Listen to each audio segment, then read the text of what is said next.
నమస్కారం టీవీ8 న్యూస్ కి స్వాగతం. హెడ్లైన్ చూద్దాం.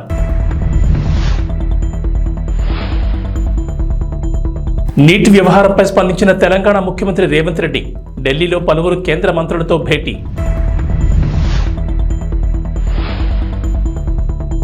రేషన్ కార్డుదారులకు ఏపీ ప్రభుత్వం గుడ్ న్యూస్.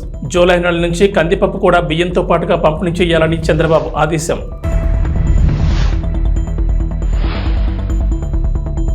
కల్కి సినిమాకి గుడ్ న్యూస్. ఏపీలో భారీగా టిక్కెట్ల రేట్ల పెంపు.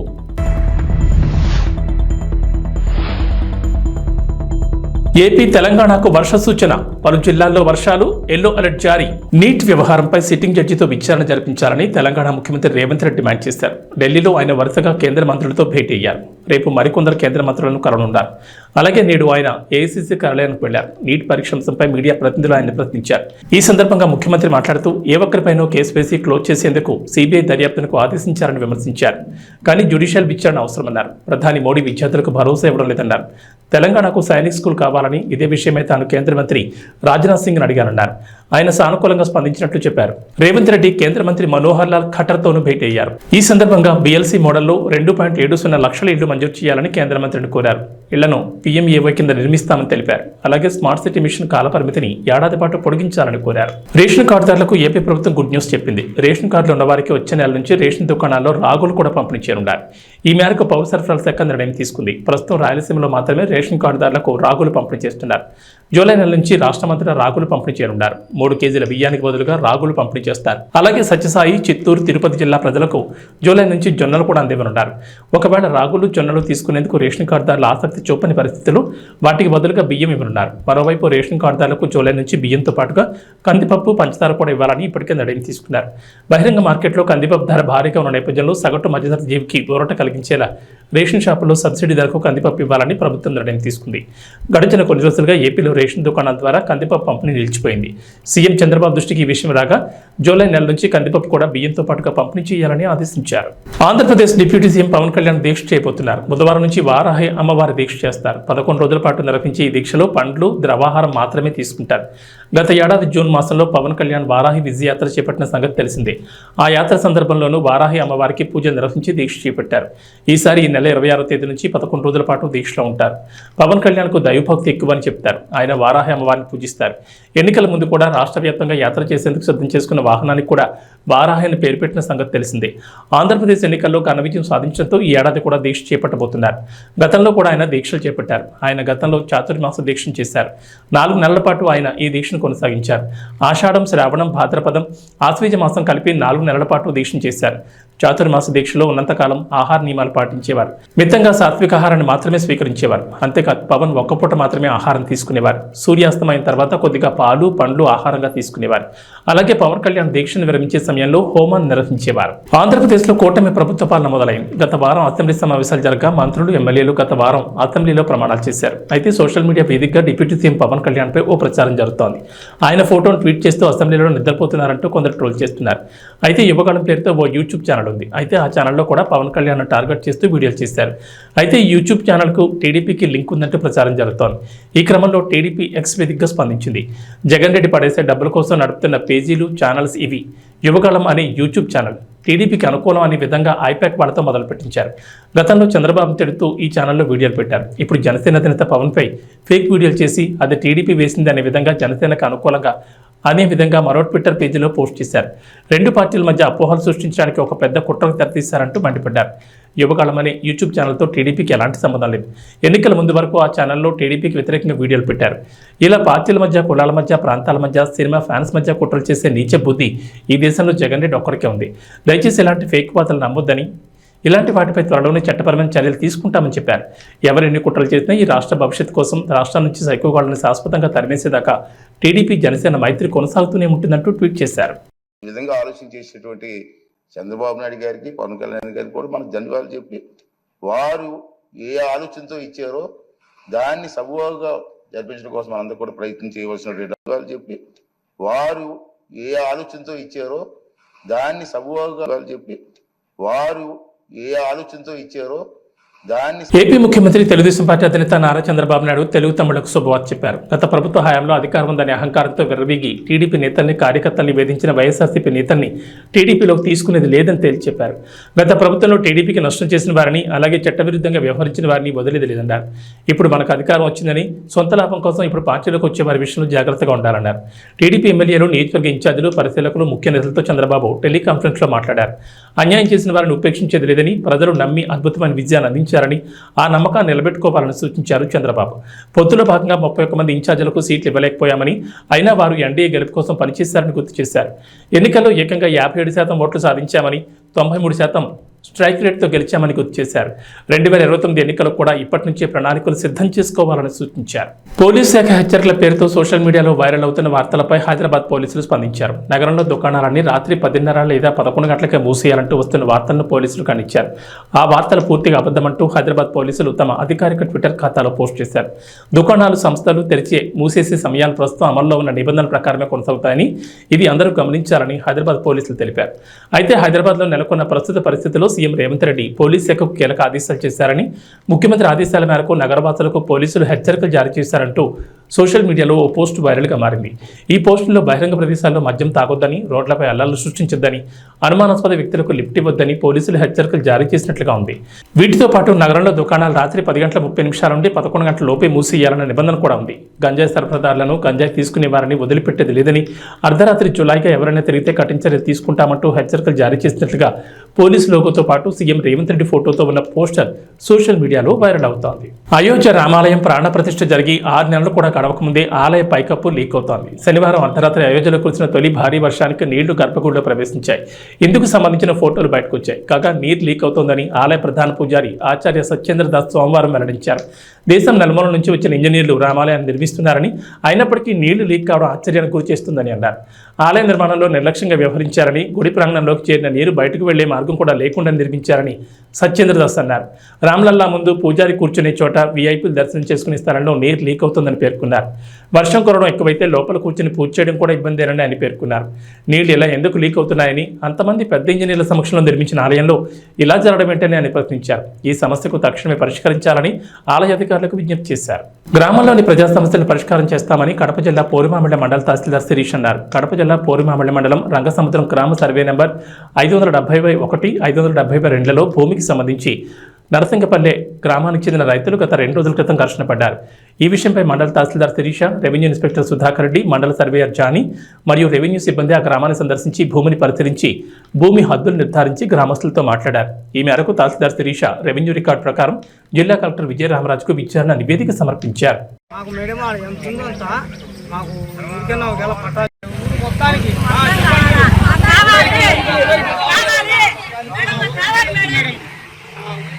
మొత్తం వాళ్ళ దాని మా దాని ఏకత్వం మొత్తం అందరికి ఈరోజు పోగొట్టుకుంటే రేపు ఏ దానికి లేదు. అది కానీ ప్రభుత్వం ఇచ్చేది మామూలు ఖాళీ లేదు. చూడండి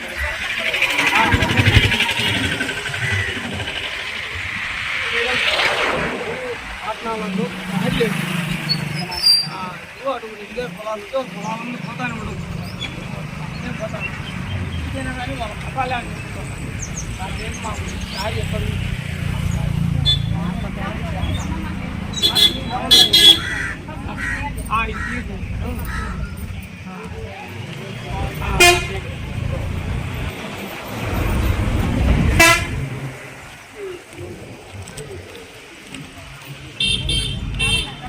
మేడం చేస్తాం. రాయలసీమ జిల్లాలో వర్షాలు పడడంతో రైతులు ఖరీఫ్ సాగుకు సన్నద్ధమవుతున్నారు. వేరుశెనగ, కంది, టమాటో, మిరప, పత్తి సాగు చేస్తున్నారు. సేద్యం ఖర్చుకు భరించలేక పలువురు రైతులు తమ పిల్లలు, కుటుంబ సభ్యుల రెక్కల కష్టాన్ని నమ్ముకుని సేద్యం పనులు చేస్తున్నారు. అనంతపురం జిల్లా కంపదూరు మండలం నూతిమడుగులో రైతు సర్దానప్ప తన 2 కొడుకులను గుంటుకకి ఇరువైపులా కట్టి టమాటోలో కలప నివారణ చేస్తున్నాడు.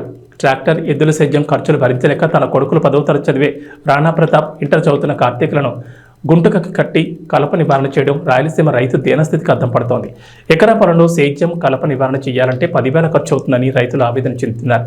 నూతనంగా వచ్చిన ప్రభుత్వం తమ కష్టాల నుండి గట్టెక్కించాలని రైతులు వేడుకుంటున్నారు.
లేక పేదలు రైతులు చాలా ఇబ్బంది పడుతున్నారు కూలీలతోనూ.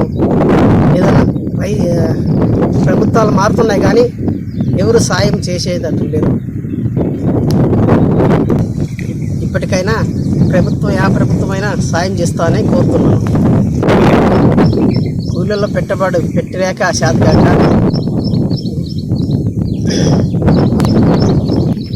కూలీలకు పెట్టుబడి పెట్టలేక కూలీలకు 20-30 వేలు అవుతుంది. దానికి కూలీలను పట్టుకొని అవస్థ పడుతున్నాను. ఇప్పటికైనా గవర్నమెంట్ సాయం అవుతుందామని కోరుతున్నాను. డామిట్ కథ అడ్డం తిరిగి కటకటాల్లోకి. ₹1 కోటి అప్పు ఎగవేతకు వేసిన ప్లాన్ బెడిసి కొట్టింది. తాను తీసుకున్న అప్పు చెల్లించకుండా ఎగవేతకు ప్లాన్ చేసిన వ్యక్తి జైలు పాలయ్యాడని తాడేపల్లి సీఏ కళ్యాణ్ రాజ్ అన్నారు. విలేకరుల సమావేశంలో ఆయన మాట్లాడుతూ మంగళగిరికి చెందిన గుర్రంకొండ రాము వీరాంజనేయులు అనే వ్యక్తి వద్ద 90 లక్షలు చెల్లించాల్సి ఉండగా నగదు బదులు బంగారం ఇస్తానని నమ్మించి బయటకు తీసుకెళ్లారు. బంగారం ఇచ్చినట్లు ఇచ్చి తన మనుషుల చేత దొంగతనం చేయించి కటకటాలు పాలయ్యాడన్నారు. అందరికీ నమస్కారం. విసిపోయే నిజాలు ఏంటంటే ఈ రాము ఎవరైతే ఉన్నారో ఇతను వీరాంజనేయులకి సుమారు వడ్డీతో కలిపి ₹1 కోటి దాకా ఇవ్వాల్సిన సందర్భంలో ఆ డబ్బులు ఎగవేయాలనే తలంపుతో రాము అనే వ్యక్తి మంగళగిరి పట్టణానికి చెందినటువంటి రత్న, బబ్లు, మహబూబ్ బాషా అనేటువంటి అతని యొక్క స్నేహితులతో ఒక కుట్రపూరితంగా మోసానికి పాల్పడాలని తద్వారా ఆ డబ్బుల్ని వీరాంజనేయులకి వాళ్ళు ప్లాన్ చేసుకొని వాళ్ళు ఈ విధంగా విజయవాడ నుంచి మంగళగిరి వెళ్తుండగా ఇద్దరు కలిసి వెళ్ళేటప్పుడు కొంతమంది వ్యక్తుల్ని హైర్ చేసి బ్యాగ్ లిఫ్టింగ్ పర్పస్ గుంటూరు నుంచి ఒక 3 వ్యక్తుల్ని హైర్ చేసి దీనికి ఈ పథకం ప్రకారంగా ఆ బ్యాగ్ ని రాము దగ్గర నుంచి లిఫ్ట్ చేయడం జరిగింది. ఈ విధమైన పథకాన్ని అమలు చేసేదానికి రాము సుమారు ₹10 లక్షల ఈ టీమ్ కి ఆఫర్ చేసినారు. అందులో భాగంగా ₹1 లక్ష ఇవ్వడం కూడా జరిగింది. ఈ కేసు అంతా హడావిడి జరిగిన తర్వాత రిమైనింగ్ ₹9 లక్షల కూడా ఇస్తానని చెప్పడం జరిగింది. ఈ కేసుని పకడ్బందీగా వితిన్ 20 hours లోనే ఈ కేసుని ఛేదించడం జరిగింది. బేరప్ప ఆలయ నిర్మాణానికి అనుమతి ఇవ్వాలని ప్రభుత్వం వెంటనే స్పందించి న్యాయం చేయాలని, లేకపోతే రాష్ట్ర వ్యాప్తంగా గొల్ల కురుమల ఆధ్వర్యంలో నిరసన కార్యక్రమం చేపడతామని రాష్ట్ర కురుమల యువ చైతన్య సమితి అధ్యక్షుడు నరసింహ అన్నారు. గజ్వేల్ పరిధిలోని R&R కాలనీలో బ్రాహ్మణ బంజేర్పల్లి గ్రామంలో కురుమ సంఘం ఆధ్వర్యంలో రాష్ట్ర కురుమ సంఘం నాయకులు సమావేశం నిర్వహించారు. ఈ సందర్భంగా మాట్లాడుతూ తొగుట మండలంలోని బ్రాహ్మణ బంజేర్పల్లి గ్రామంలో కురుమ కులస్తులకు బీరప్ప దేవాలయానికి సంబంధించి 2 ఎకరాల స్థలం, దేవాలయం గొల్ల కురుమల 5 ఎకరాల స్థలం సొంతంగా డబ్బులు పెట్టి కొనుగోలు చేశారు. కానీ మల్లన్న సాగర్ రిజర్వాయర్ నిర్మాణంలో సొంత ఇండ్లతో సహా వ్యవసాయ భూములు, దేవాలయం వాడు కొనుగోలు చేసిన జాగాలు మొత్తం పోవడం జరిగిందన్నారు. అప్పటి ప్రభుత్వం సిద్దిపేట జిల్లా కలెక్టర్ అందరూ కూడా మీకు గుడికి గుడి, బడికి బడి అన్ని విధాలా ఇస్తామని హామీ ఇచ్చి గజ్వేల్ పట్టణ శివార్లోని అలండర్ కాలనీలో బ్రాహ్మణ బంజార్లపల్లి గ్రామస్తులకు కులస్థలాలు ఇచ్చారు. కానీ దేవాలయం నిర్మించుకోవడానికి స్థలం చూపించలేదు. కురుమల ఆరాధ్య దైవమైన బీరప్ప అక్క మహంకాళి దేవాలయాలు నిర్మించేందుకు స్థలం ఇవ్వమని ప్రభుత్వాన్ని కోరగా ఫారెస్ట్ దగ్గరలో ఉన్న 20 గుంటల స్థలంలో గ్రామంలోని వివిధ వర్గాలకు చెందిన దేవాలయాలు కట్టుకోమని ప్రభుత్వం చెప్పారు.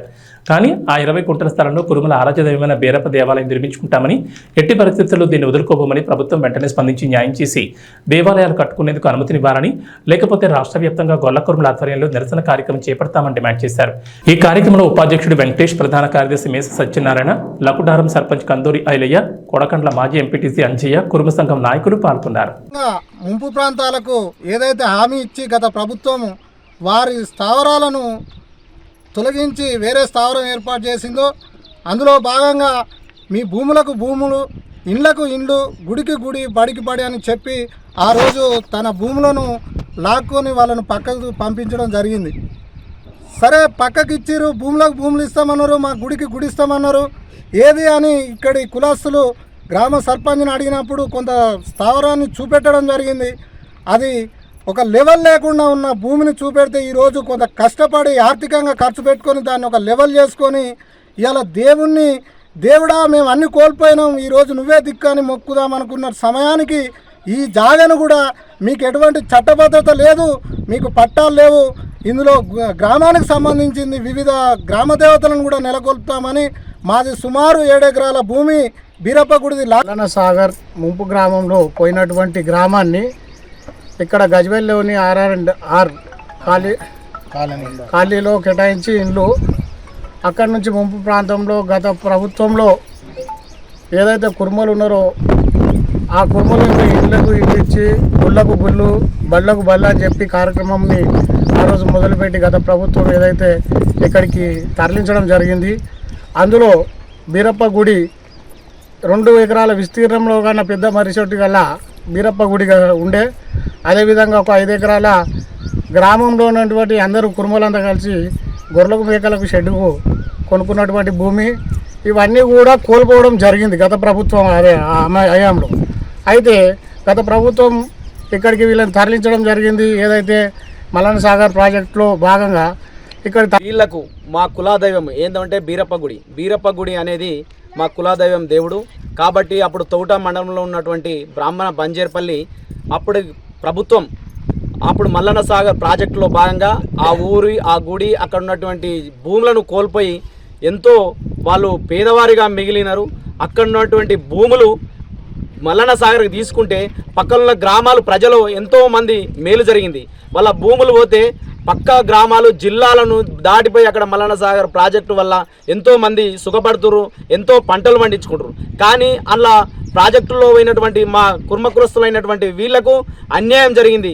కాబట్టి ఇప్పటికైనా కలెక్టర్ గారు కానీ ఆర్డీఓ గారు కానీ ఇప్పటికైనా స్పందించి ఈ కుర్మలకు సంబంధించిన కులాదైవమైనటువంటి బీరప్ప గుడిని ఇక్కడ కట్టేటట్టు మంజూరు చేయాలని, అలాగే వాళ్ళకు కుర్మ కులస్తులకు కేటాయించినటువంటి ఈ అద్దెగ్రం జాగా వాళ్లకు ఖచ్చితంగా ఒకవేళ రేపు మా కుర్మ కులస్తులకు ఏమన్నా అన్యాయం జరిగినా, ఇక్కడ బీరప్ప గుడి స్థలానికి ఏమన్నా అన్యాయానికి గురైనా అధికారులు పట్టించుకోకపోతే ఆర్డీఓ గారు కానీ కలెక్టర్ గారు కానీ ఎంఆర్ఓ గారు కానీ ఇక్కడ ఉన్నటువంటి ప్రజాప్రతినిధి స్థానికంగా ఎవరు పట్టించుకోకపోయినా మేము కేవైసీ మా కుర్మ కమిటీ తరపున పెద్ద ఎత్తున ఆందోళన చేస్తాం, కలెక్టర్ను ముట్టడిస్తాం.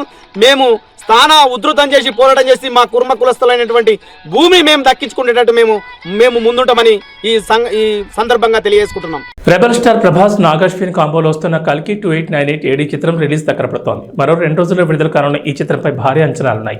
ఇప్పటికే రిలీజ్ అయిన ట్రైలర్ కి సూపర్ రెస్పాన్స్ వచ్చింది.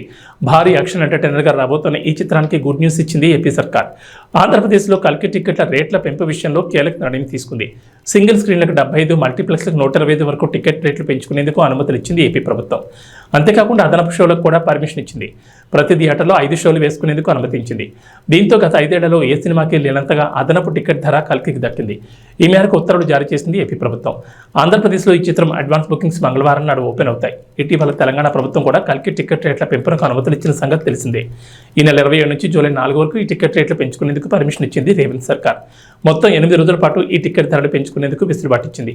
టికెట్పై గరిష్టంగా 200 పెంచుకునేందుకు పర్మిషన్ ఇచ్చింది. సింగిల్ స్క్రీన్ థియేటర్లలో 75, మల్టీప్లెక్స్లో అయితే 100 వరకు పెంచుకోవచ్చని తెలిపింది. టీమిండియా కెప్టెన్ రోహిత్ శర్మ మరోసారి అదరగొట్టాడు. T20 వరల్డ్ కప్ 2024లో భాగంగా సోమవారం ఆస్ట్రేలియాతో జరిగిన మ్యాచ్లో విధ్వంసం సృష్టించాడు. డారెన్ సామి నేషనల్ క్రికెట్ స్టేడియం వేదికగా జరిగిన ఈ మ్యాచ్లో 41 బంతుల్లోనే 92 పరుగులు బాదాడు. తన కెరీర్లోనే బెస్ట్ ఇన్నింగ్స్లో ఒకటిగా నిలిచిపోయేలా హిట్ మ్యాన్ ఆడాడు. తన ఇన్నింగ్స్లో 7 4లు 8 సిక్సర్లు బాదాడు. భారత్ 205 పరుగుల భారీ స్కోర్ సాధించడంలో కీలక పాత్ర పోషించాడు. ఈ మ్యాచ్లో సిక్సర్ల సునామీ సృష్టించిన రోహిత్ శర్మ సంచలన రికార్డు సృష్టించాడు. ఆసీస్పై 8 సిక్సర్లు బాదడంతో ప్రస్తుతం T20 ప్రపంచ కప్లో రోహిత్ శర్మ సిక్సర్ల సంఖ్య 13కు చేరింది. ఒక T20 వరల్డ్ కప్లో ఏ భారతీయ ఆటగాడికైనా ఇవి అత్యధిక సిక్సర్లుగా ఉన్నాయి. T20 వరల్డ్ కప్ ఆరంభ ఎడిషన్ 2007లో యువరాజ్ సింగ్ 12 సిక్సర్లు బాదాడు.